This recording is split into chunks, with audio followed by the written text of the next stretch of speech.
இவள் எதற்காக படைக்கிறார்? கட்டி அணைக்க வேண்டும், காம சுகத்தை தணிக்க வேண்டும் என்பதற்காக உருவத்தை யாகப்படுத்து. அம்மானு ஓடி வந்த உருவத்தை ஒண்ணு சேர முடியுமா? சேர முடியாது. கரத்தா அம்மா என்று ஓடி வந்த உருவத்தை தன்னுடைய பிள்ளையார் ஏற்று பிள்ளையார் என பெயரை சூட்டி ஒரு புறம் அமர்த்தினார். அவன் யார்? இன்று முதல் கடவுளாக வணங்கக்கூடிய விநாயக பெருமாள் தன்னுடைய பிள்ளையாக ஏற்றுக்கொண்டார். பார்த்தார் மீண்டும் இவளுக்கு காமமாக தலைக்கேறி விட்டது. ஆகையால் மீண்டும் என்ன செய்தார்?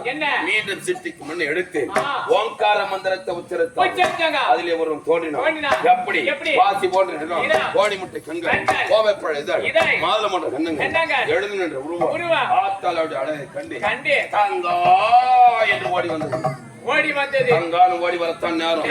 அண்ணன் தங்கச்சி ஒண்ணு சேர முடியுமா? சேர முடியாது. தங்கா என்று ஓடி வந்த உருவத்தை தன்னுடைய அண்ணனாக ஏற்று விட்டாவை யார் அவர்? பார்க்கடல் வாசல் பண்ணங்க செயல் மாமி பெண்டாங்க மத்தால் அடிவிட்டார். பேடிப்பை தக்காளிப்பை திருட்டு பையன் ஒட்ட பையன்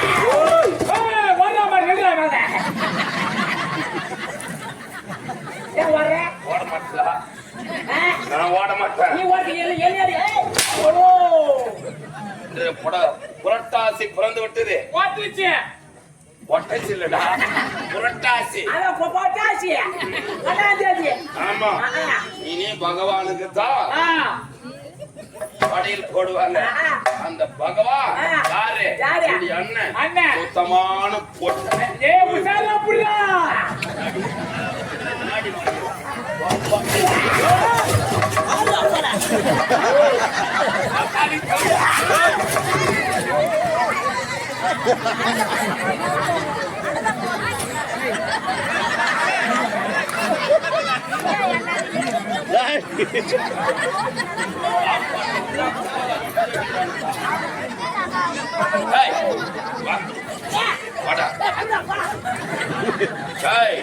நான் இருக்கும் வரை நீ பயப்படக்கூடாது.